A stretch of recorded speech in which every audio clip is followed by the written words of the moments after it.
Hello wonderful people, welcome back to the channel.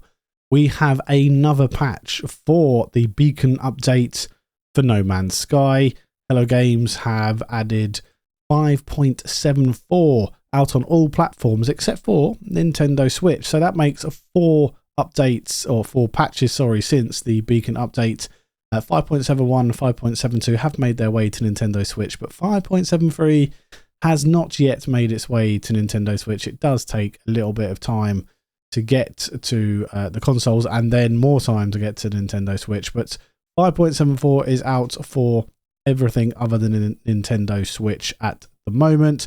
There are a lot of fixes in this one, and quite important ones as well. And there are some specific Switch ones, and I'm hoping there is going to be some other specific console fixes, because I think that most of the issues, not all of them, but most of the issues are on console. Let me know down in the comments if that is the case for you, if you are playing on console. For me on PC, it's been okay. There's been a few things, but it's been generally okay. Before we get into the meat of this patch, the bug fixes here, I do want to give a quick shout out to Mr. Martin Griffiths, one of the developers, I believe, on No Man's Sky at Hello Games, and he has given out some information about the issues they are having from the Beacons update, which is refreshing. I don't see this a lot on other games, so it's nice that we're getting this kind of information, right? It's another thing that Hello Games have got right on this one. They are talking about the issues they're having. So one of the bugs that has proved quite tricky to fix now is now resolved in our current experimental build. That's the 5.74, which has just been released. The bug made certain base part textures low resolution and has eluded us for quite a while, and he's even got given a bunch of details here. When looking at the issue, it seemed obvious that this must be an engine bug, because we stream textures and the higher detail MIPS load in dramatically. But after some debugging and a few other red herrings, we could still not reproduce the issue in development. It only showed up in final packaged builds. Let's make this a little bit bigger. That'd be good, wouldn't it? After quite a lot more digging, it turned out that there was no engine bug at all, and the issue was with the build system. With our growing number of platforms, some changes to our automated build system exposed an issue with a staggering area for sizing and compressing textures. Sorry, staging area. Sizing and compressing textures. In this case, for the first time, the build machine was creating game data for both Switch 1 and other console/PC, and once the Switch data was built, the textures were not rebuilt at the current resolution for higher detail platforms. Okay, so it was using the Switch data for the other platforms I'm getting from that. Current resolution higher detail platform. The bug only affected a certain class of textures, Atlas multi-textures. Probably 150 out of the 42,000 source textures. That is a lot of source textures. Quite hard to fix, because in testing we had to reproduce the conditions of the automated build, repeatedly building Switch first, then PC, and then manually examining all the intermediaries and final data until the revised code was correct. I'm glad that this one is resolved. So hopefully that explains a lot about the problems that the Beacons update has been having and why some of the textures have been a bit rough. Now, in this patch specifically, we've got fixed an issue that caused low resolution textures of base parts on PC, and then own settlements not to appear on another platform when using cross save. So if you've been using cross save, jumping from platform to platform, your settlements will now hopefully appear for you. Fixed an audio issue dropping out of headphones on Switch 2. Fixed a specific issue where freighter base rooms would not render correctly. Fixed an issue that caused Sentinel multi-tools not to appear on harmonic camps. Fixed an issue that could occur during multiplayer. Don't specify which one they did there. Fixed an issue that could cause parts of NPCs to go invisible when interacting with them on Nintendo Switch. Fixed an issue that caused a number of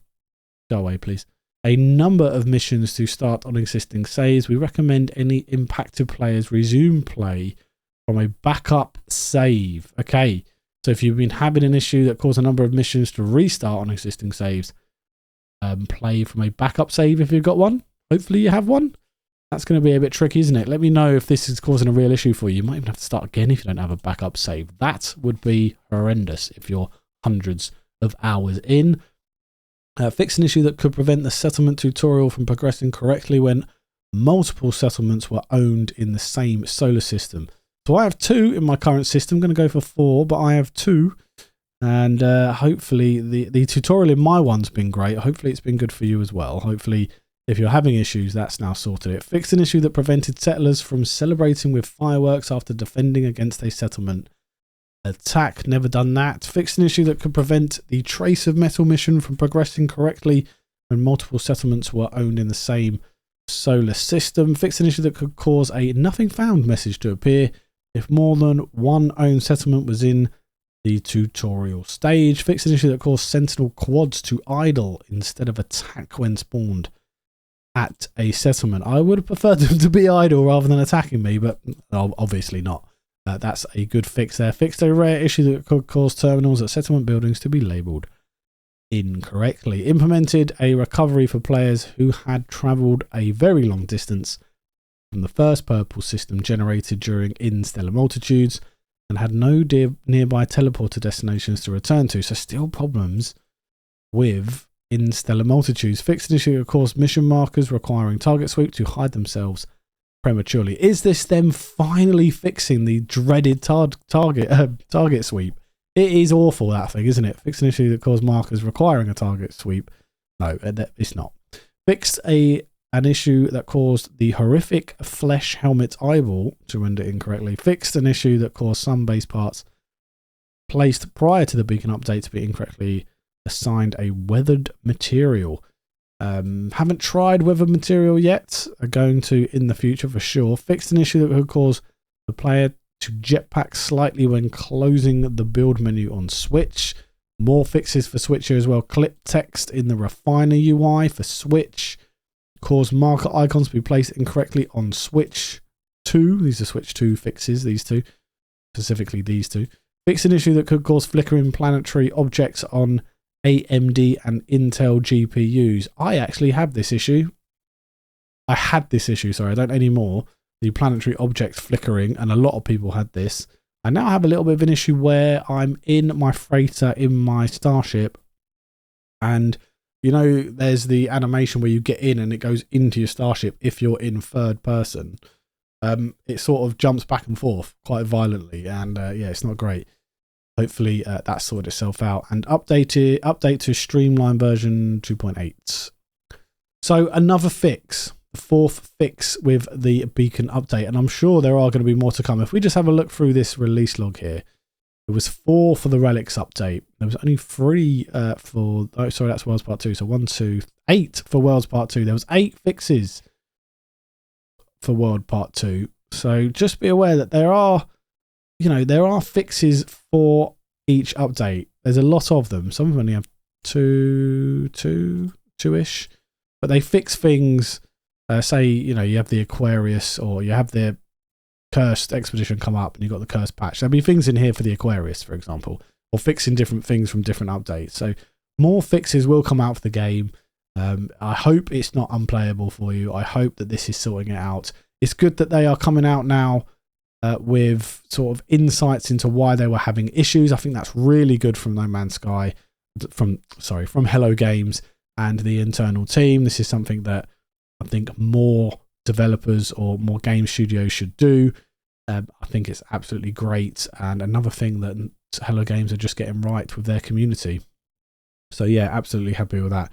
Happy with the patch here as well, and there'll surely be more to come. Just a bit of a channel update while I'm here. I know that the content on the channel has been few and far between recently. I've been quite busy with life and work things. Sometimes work gets just crazy. I go through lulls and just absolute madness. So I'm going through that at the moment. So I am working on a few videos, going to be quite longer videos, I think, for the channel on No Man's Sky. I am away next week. I'm away in Italy, so I'm looking forward to that. So there probably won't be any videos out until I get back the week after, where I actually have a week off work, and I'm going to try and focus on getting some videos out. So hopefully, you know, stick around. More videos to come, more live streams to come as well. When I get back, I'm really going to focus on trying to make them regular as I possibly can on Saturday afternoons and Tuesday evenings for the channel, maybe hopefully within the next month or so. So hopefully I'll see you in the next video. And yeah, stay good out there. Take care, and bye-bye.